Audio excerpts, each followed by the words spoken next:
ngono ya Mak. Ditibake. Ayo, Mbak Ririn buka celuk kalih berdiri pelan-pelan Mbak Yu. Ngono ya Mak. Maka jenang kula dadekke. Maka Mbak.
Mbak Ririn, Injih. panjenengan menika putri daerah asal Tulungagung asli nggih, Mbak? Asli, Mak Cangi. Waduh, Tulungagunge pundi ya, Rok? Gondang. Gondang menika nek Nggih. kula nate dolan teng Tulungagung. Nggih. Gondang niku kecamatan nggih? Nggih, kecamatan. Gondang niku nek kalih ngujang tebih mboten? Ra ditebih sing celak niku Gunung Bolo. Oh. Nggih. Gunung Bolo niku malah cedhak kalih Gondang niku nggih. Nggih, celak. Niku Gunung Bolo niku nama kecamatan apa nama desa? Gunung Bolo. Nggih nama gunung. Oh, jeneng gunung ngono to. Nggih. Gununge jenenge Gunung Bolo. Gunung Bolo. Oh. Desa niku, desa. Tempat wisata napa-napa niku? Tempat wisata nggih. Oh, nggih. Jenengan pun nate ngriko dereng? Dereng, Gunung Bolo. Nek teng Tulungagung kula jak ngriko nggih. Teng Gunung Bolo niku. Nggih. Oh, nek jare kanca kula sing omahe Tulungagung Gunung Bolo niku anu, tempat wisata pakan manuk terus. Nggih, leres. Oh, tadi- Benjing jenengan ngriko. Maksudnya niku bakul kroto. Nggih. Oh. Gunung Bolo ya. Cara kene ndi ya? Pundi ngriki enten? Wah. Ya, lanjut sik, Mbak. Ya.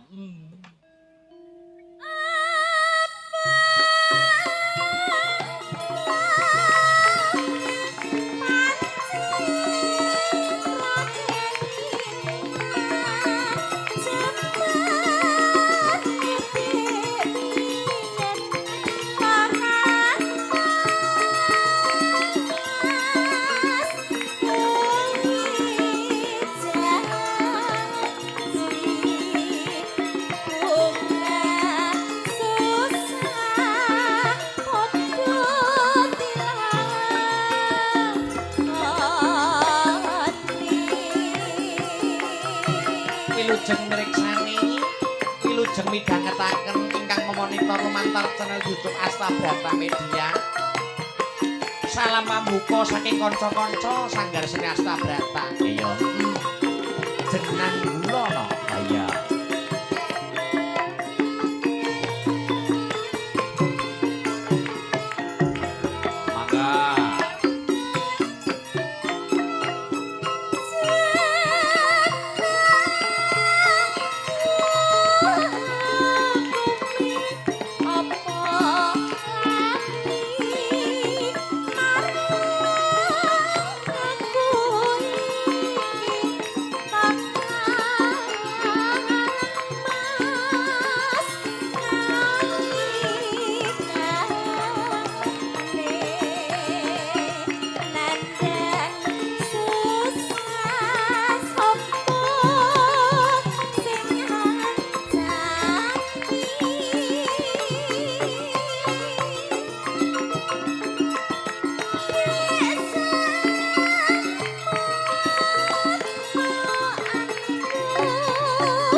ditegaske Mbak Yu. Heeh.